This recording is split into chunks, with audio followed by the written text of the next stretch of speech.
In honor of International Read to Me Day, I am launching Miss B Reads to You, where I will be reading from a selection of the classics. Don't forget to like and subscribe in order to hear more. I'm going to be reading from Jane Austen's Pride and Prejudice.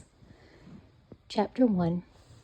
It is a truth universally acknowledged that a single man in possession of good fortune must be in want of a wife.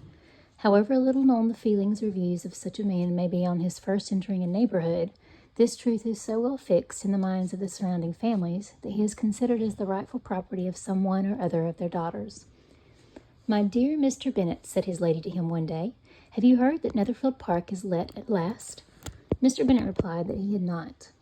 "But it is," returned she, "for Mrs. Long has just been here, and she told me all about it." Mr. Bennet made no answer. "Do you not want to know who has taken it?" cried his wife impatiently. "You want to tell me, and I have no objection to hearing it." This was invitation enough. "Why, my dear, you must know Mrs. Long says that Netherfield is taken by a young man of large fortune from the north of England, that he came down on Monday in a chaise and four to see the place, and was so much delighted with it that he agreed with Mr. Morris immediately, that he is to take possession before Michaelmas, and some of his servants are to be in the house by the end of next week." "What is his name?" "Bingley." "Is he married or single?" "Oh, single, my dear, to be sure. A single man of large fortune, 4,000 or 5,000 a year. What a fine thing for our girls!" "How so? How can it affect them?" "My dear Mr. Bennet," replied his wife, "how can you be so tiresome? You must know that I am thinking of his marrying one of them." "Is that his design in settling here?" "Design? Nonsense! How can you talk so? But it is very likely that he may fall in love with one of them, and therefore you must visit him as soon as he comes." "I see no occasion for that. You and the girls may go, or you may send them by themselves, which perhaps will be still better, for as you are as handsome as any of them, Mr. Bingley might like you the best of the party."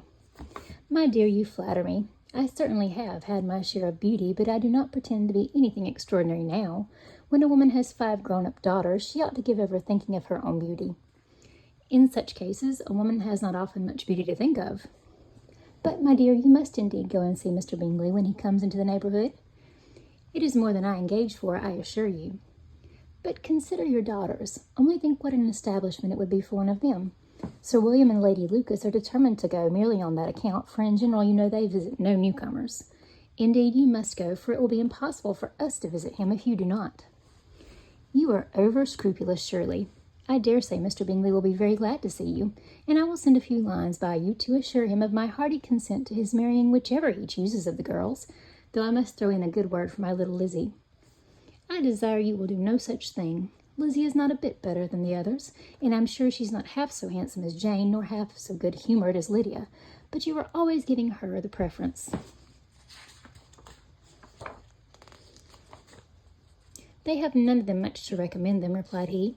"They are all silly and ignorant like other girls, but Lizzie has something more of quickness than her sisters." "Mr. Bennet, how can you abuse your own children in such a way? You take delight in vexing me. You have no compassion on my poor nerves." "You mistake me, my dear. I have a high respect for your nerves. They are my old friends. I have heard you mention them with consideration these 20 years at least." "Ah, you do not know what I suffer." "But I hope you will get over it, and I live to see many young men of 4,000 a year come into the neighborhood." "It will be no use to us if 20 should come, since you will not visit them." "Depend upon it, my dear, that when there are 20, I will visit them all." Mr. Bennet was so odd a mixture of quick parts, sarcastic humor, reserve, and caprice, that the experience of 23 years had been insufficient to make his wife understand his character. Her mind was less difficult to develop. She was a woman of mean understanding, little information, and uncertain temper. When she was discontented, she fancied herself nervous. The business of her life was to get her daughters married. Its solace was visiting and news.